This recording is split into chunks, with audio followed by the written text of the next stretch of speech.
Hello, I'm Kamal Santamaria. This is Counting the Cost on Al Jazeera, your weekly look at the world of business and finance. This week, Zimbabwe and President Robert Mugabe at 90. It makes him the longest-serving leader of an African nation. We'll examine his rule, the sanctions and the economy as his land reforms and black empowerment end up destroying hopes of prosperity. Also this week, Pakistan constantly at the door of the International Monetary Fund. Can it cut its dependence, tap into energy resources at home, and sell off those underperforming state-owned enterprises? And these animation creations, not the result of some Silicon Valley specialist. No, these are straight out of Bangladesh, where young animators are trying to get a bigger slice of the animation pie.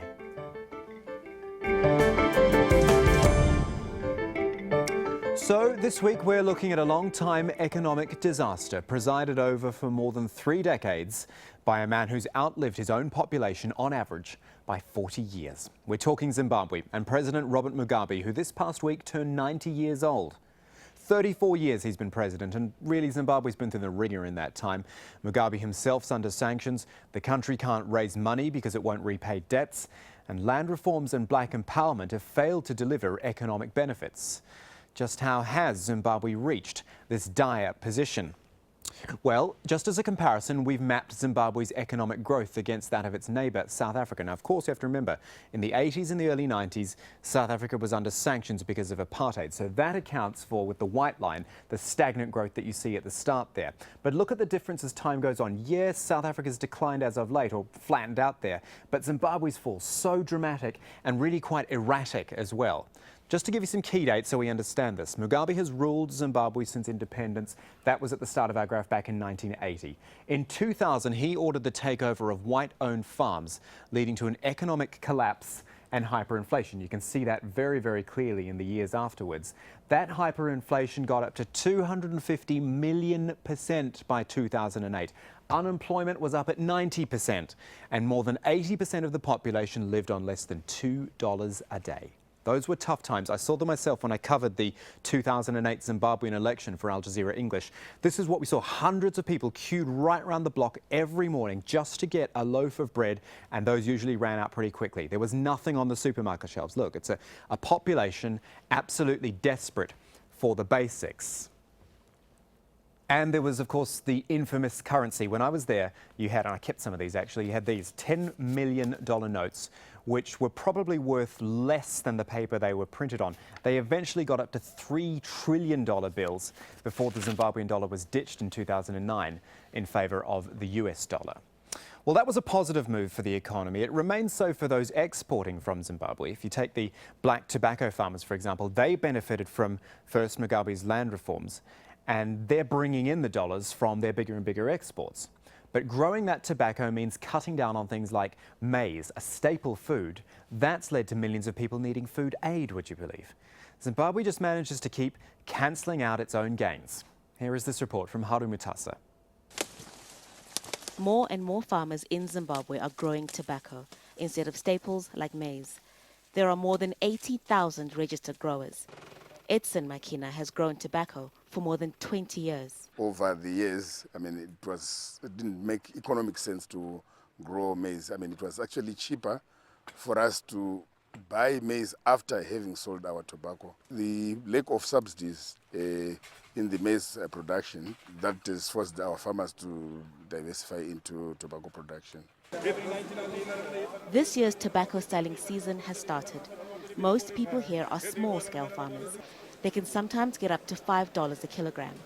Many benefited from President Robert Mugabe's land reform program, a government policy that took commercial farms from whites and gave them to landless blacks. Some tobacco farmers are doing well, but the economy is struggling and most people are jobless.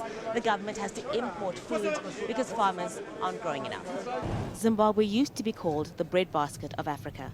Now the United Nations says more than 2 million people need food aid. There are still farms lying idle.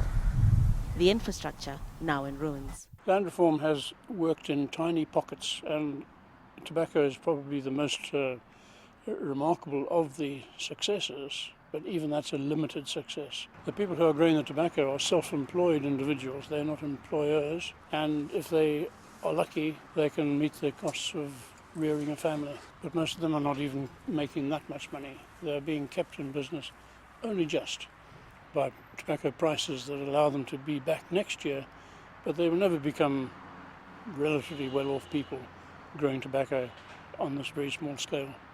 However, many of those who've now got land say they are confident their country will one day return to its glory days when it could feed its own people. But for now, that could be a pipe dream. So 34 years in power, 90 on the planet. What has Robert Mugabe achieved in that time? Let's talk to Miles Tandy about that. He's a lecturer in African history and politics at the University of Oxford, and worth noting he's also the author of a book called Making History in Mugabe's Zimbabwe. Tell me, Miles, then, what has Robert Mugabe achieved? Because we mostly hear about the bad stuff. What sort of good news is there from these past 34 years? There is some good news as well. I think you still can't run away from the fact that he is one of the founding fathers of Zimbabwe. His contribution to the liberation of the country still stands out, regardless of his other failings in the post-colonial phase. But in addition to that, there is a matter of land reform. Land was a key grievance in the liberation struggle. And Mugabe began a program of redistribution post-2000. I think we can be critical of the manner that the land redistribution was done, i.e. Violence that accompanied the program. But we can't also run away from the fact that there has been significant redistribution of formerly white-dominated land, commercial land, that is. Yes, but if I pick up on those positive aspects with you, those gains over a period of time keep getting cancelled out. You know, you have to question how you can have a country which used to provide so much food, you know, breadbasket of Africa they called it, it provided for everywhere. And now you've got millions of people relying on food aid and you have to import food. Plus you've had the years of hyperinflation, the unemployment as well. All those things alongside the gains, they end up cancelling each other out. Right. I think the first thing to appreciate in response to that is the manner that this land reform was conducted. It basically meant tearing up the rule book, if you will. It was a major transformation of commercial land.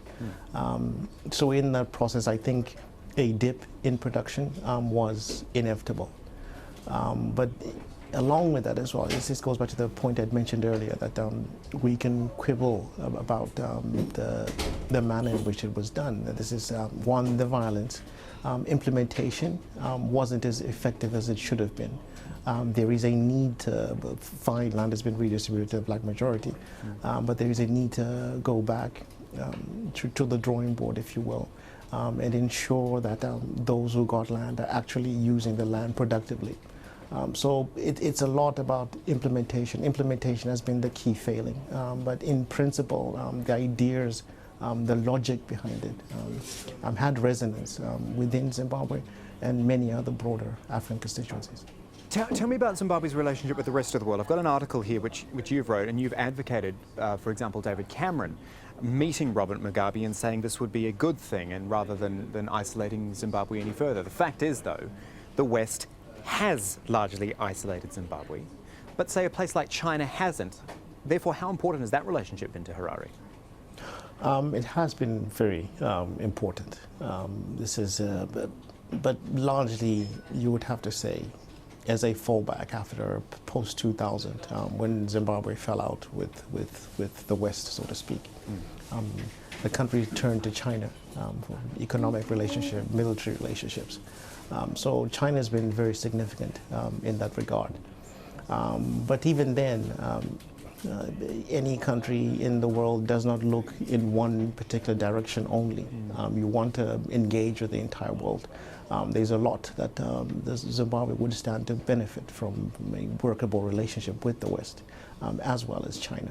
So I think it's a struggle to have this a broader or more universal relationship. Do you think China could risk going the same way, though, as everyone else? You know, if loans don't get repaid, if the returns aren't good enough, maybe they'll start thinking, well, why are we throwing all this money into Zimbabwe? That is a possibility, but you also have to say the relationship has been ongoing for the last 14 years. It's continued to strengthen, particularly cooperation over the mining sector. So that is a possibility. But I think increasingly, and this is the point I tried to make in the recent article in The Guardian, I think Mugabe in particular is looking to re-establish links with the West. And the striking thing is Britain-Zimbabwe relations has been a big part of my current research. It's interesting to find that politicians on both sides, in Britain and in Zimbabwe, are actually quite tired of this fight.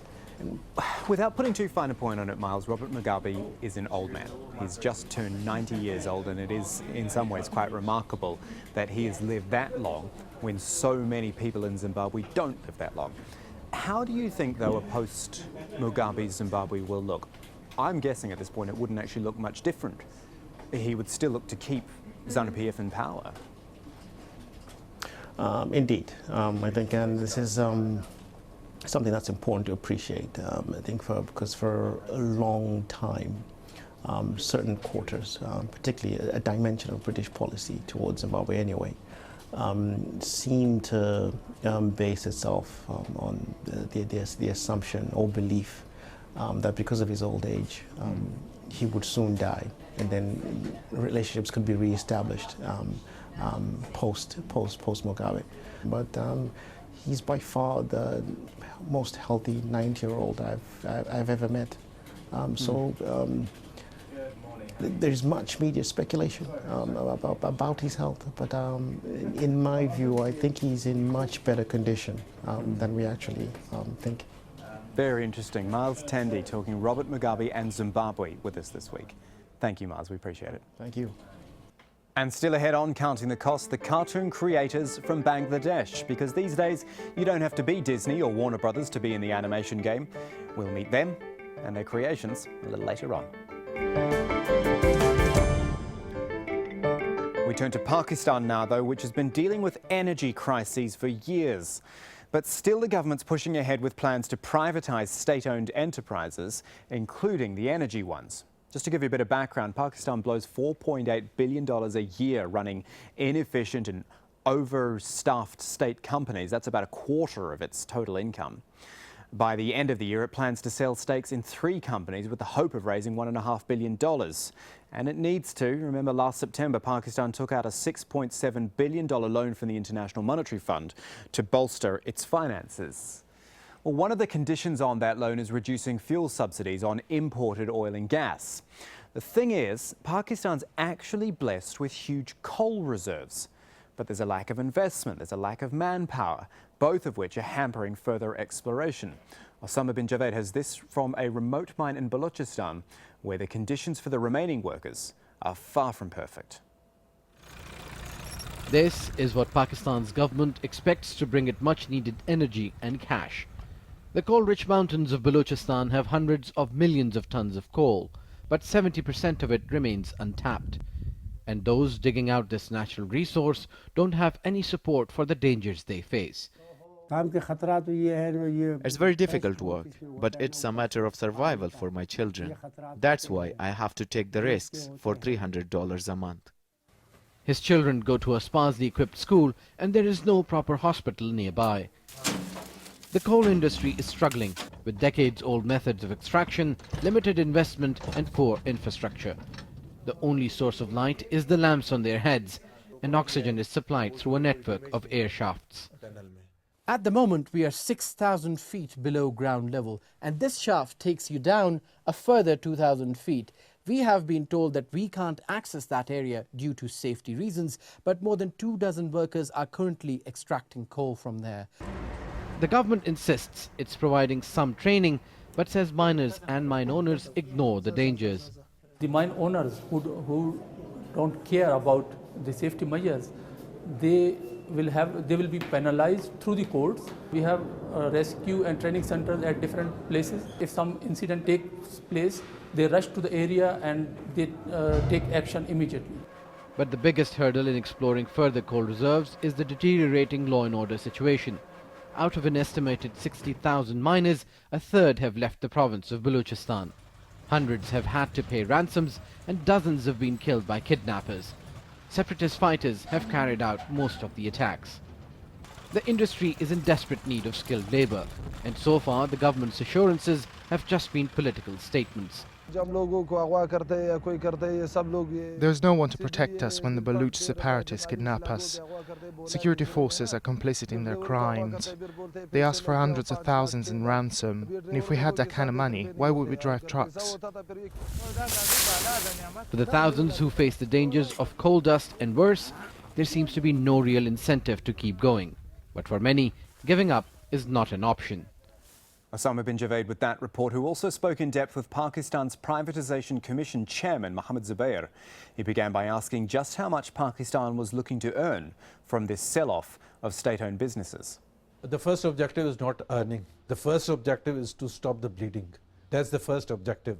If the earnings come, that will be on top of that. So Pakistan is losing today about 500 billion rupees on an annual basis. And this figure is not stagnant. If we don't do anything, this will keep increasing, this will keep mounting as the previous years have shown. So 500 billion, and just to understand the quantum for your viewers, last year's total federal income through the taxes was less than 2,000 billion. So what we are talking about is more than 25% we are giving back to those entities just to keep them afloat, not to produce quality services for the people of Pakistan. So what we are saying is, so once these entities are privatized, it will take few years for those private sector management to turn them around. As they turn them around over the next few years, the government will then start earning in the form of taxes and so on and so forth, as we've witnessed in the past. But when you make such a solid point, Yeah. why do you think so much criticism is coming from all circles, economists as well as the opposition? Because you are listening only to those who are opposing. There's a silent majority which is not creating that much of a...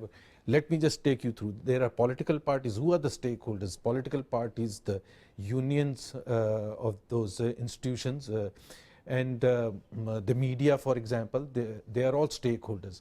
The point is, if you take the mainstream political parties, they are all committed to this program. The Pakistan Tehreek-e-Insaf, for example, is completely committed to the cause of privatization.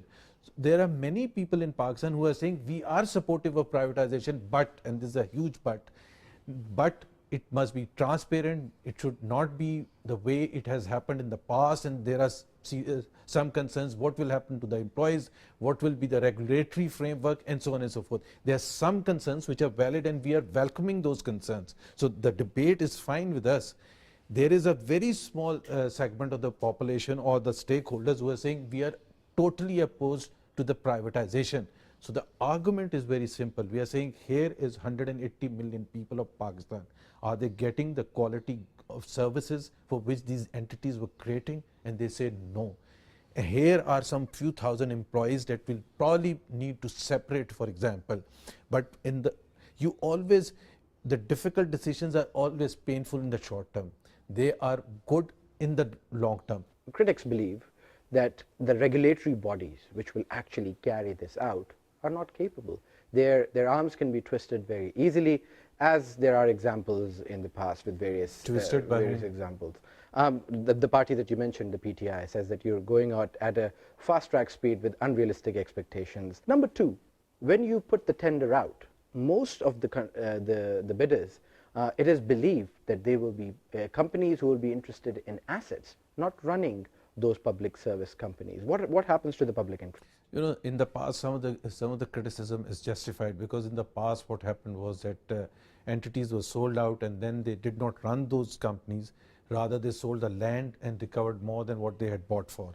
So what we can do to stop that happening? So there's a regulatory framework that we are building up to ensure that at least for a certain period there is a mechanism and there is an agreement between the government and that private entity to meet certain basic minimum standards and requirements, and we will ensure that that review or the process of check and balance is done on a regular basis over a period of time. I cannot tell you exactly how it will be done because we are in the process of preparing it.